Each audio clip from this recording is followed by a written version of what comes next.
My name is Jamin Gurker. I'm your first friend in Alaska, and I'm an associate real estate broker in South Central Alaska. And today we're going to be talking all about the best hobbies that you can have in Alaska once you're actually living up here during the winter time. This has been kind of a weird year, okay? So a lot of what I'm going to say is may or may not apply to this year just because it has been such a wild year, and we've actually had just rain and like 40-degree weather in January, and there actually was no snow like really in all of South Central Alaska for like a good solid 2-3 weeks. So it's been a really bizarre year, but that's obviously the exception, not the norm. So we'll be jumping into all the things you can usually do in Alaska during the winter time. And this is really going to help winter season go by a little bit faster. Before we get started though, you know what to do. Give this video a like, subscribe, comment, do all that good stuff. It really does help the channel out quite a bit and helps give me a sense as to what's useful to you folks and what's not. Now let's go and jump into today's video.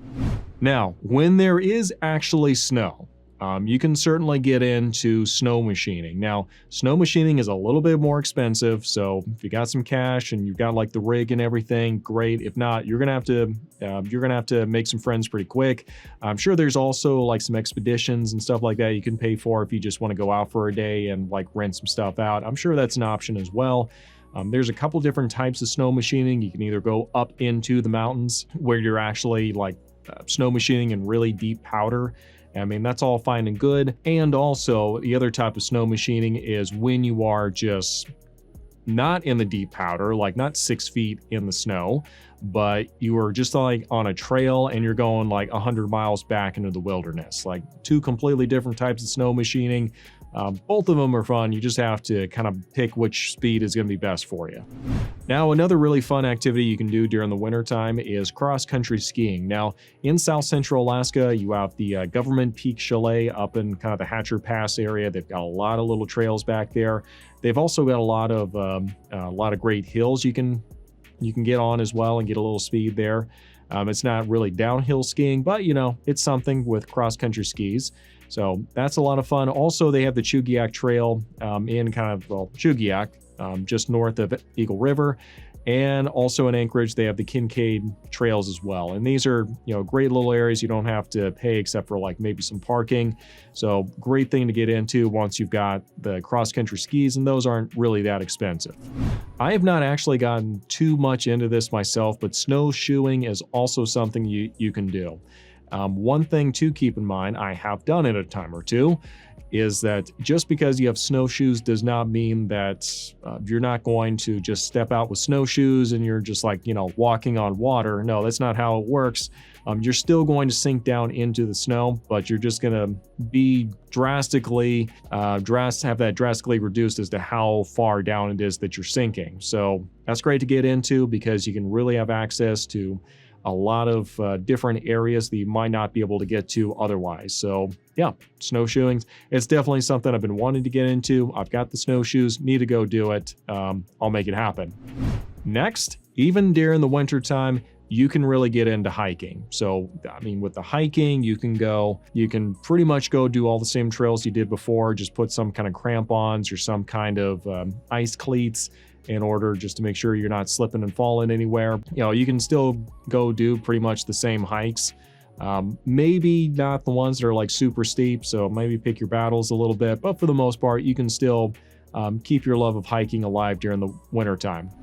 Ice climbing is something else you can really get into, and obviously you can only do that during the winter time. So ice climbing is where you go find some kind of waterfall that's, well, usually a waterfall during the summertime, and it freezes during the winter, and then you get your ice picks and like your crampons and everything. And I mean, it's like a full-on like harness and everything, so you don't just go out there and like, you know, free solo, go straight up the side of it. Like, you do have like gear and everything, and there's a right way to do it. So make sure that's something you want to do. You go talk to someone. Like, don't just listen to like me, some dude on the internet. That's saying it sounds fun. But yeah, it does look fun, and you climb all the way up this waterfall just using the ice that's there. So Looks fun. If that's something that you do, I mean, definitely reach out to me and let me know how it went. All right, let's take a break real quick here. For those who've been watching for a little bit, you do know that first off, I host a podcast for people relocating up here where I talk with people who've recently come up here and kind of talk about what they like, what they don't like, and really kind of shed light on what it's like living on Alaska from the perspective of people who have actually live up here. So that's a great resource. The other thing is that if these activities sound fun, then feel free to join our monthly meetup group. This is for people who've recently moved up to Alaska and just looking for an opportunity to get out and go do something simple with people up here as well. And it's a great opportunity just to kind of meet people, socialize a little bit.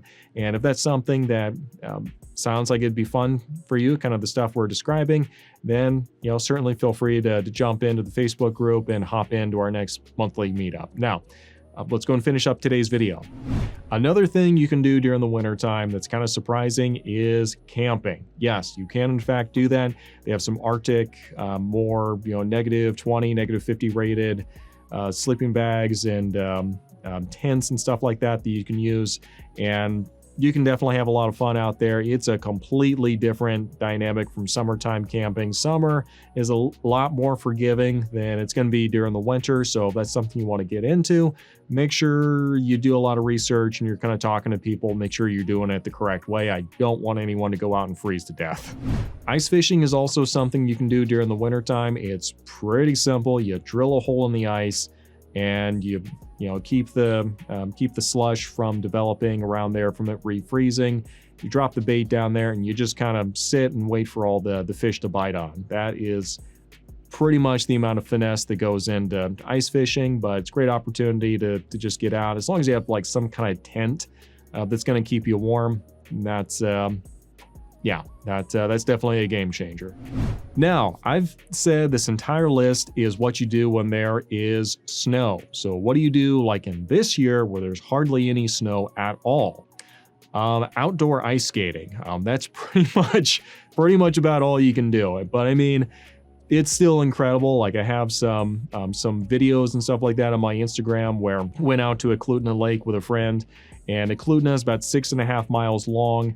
And it was all frozen because it was still cold, all frozen, no snow. So it was just glassy clear and you could just go as far as you wanted out there. And it was incredible.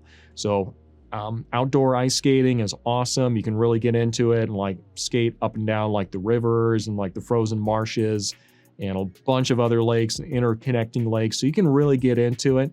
So if it's not snowing, that is definitely going to be the next best thing. This past winter has been a pretty good year to get into it. But this has been my video. I sure hope it's been useful. Thanks for watching. We'll see you next time.